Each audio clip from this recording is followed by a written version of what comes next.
আপনারা কি এক রাত দুদিনের শান্তিনিকেতন ঘুরে দেখতে চান? তাহলে এই ভিডিওটা দেখুন।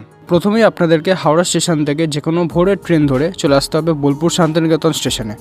আমি আপনাদের সুবিধার জন্য অনেকগুলো ট্রেনের লিস্ট স্ক্রিনের ওপর দিয়ে দিচ্ছি। এই ট্রেনগুলোর ভাড়া 85 থেকে 150 টাকার মধ্যে ভ্যারি করে।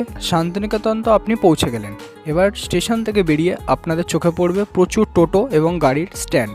সেখান থেকেই একটি টোটো বুক করে আপনাদের পৌঁছে যেতে হবে আপনাদের যেই হোটেল আপনারা বুক করেছেন সেই হোটেলে পৌঁছে রুমে লাগেজ রেখে আপনাদেরকে বেরিয়ে পড়তে হবে সাইট সিইংয়ের জন্য। এবার সাইট সিইং করার জন্য আপনারা আপনাদের হোটেলের বাইরে থেকে যে কোনো একটি টোটো রিজার্ভ করে সাইট সিইংটা করতে পারেন। টোটো ভাড়া নেবে মোটামুটি 500 থেকে 600 টাকার মতো। প্রথমেই আমরা চলে গেছিলাম সৃজনী শিল্পগ্রামে। সাজানো গোছানো সুন্দর একটি জায়গা। এখানে 10টি রাজ্যের ঐতিহ্য স্থাপত্যকে খুব ভালোভাবে ফুটিয়ে তোলা আছে। এরপর আমরা চলে গেছিলাম সুরুল রাজবাড়িতে। এখানে টিকিটের দাম 10 টাকা। খুব সুন্দর একটি পরিবেশ।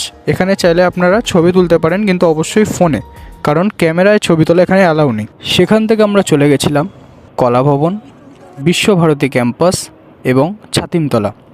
সব কিছু ঘুরে সন্ধেবেলা আমরা হোটেলে ফিরি। রাতটুকু হোটেলে রেস্ট নিয়ে পরের দিন সকালবেলা 9টার মধ্যে আমরা বেরিয়ে পড়ি সোনাঝুরি হাটের উদ্দেশ্যে। হাটে পৌঁছে আপনারা নিজেদের মতো সময় নিয়ে কেনাকাটা করতে পারেন। এখানে আপনারা পেয়ে যাবেন অনেক ইউনিক কালেকশনের ব্যাগ, শাড়ি, ছেলেদের পাঞ্জাবি এবং অনেক আলাদা আলাদা রকমের প্রচুর আইটেম।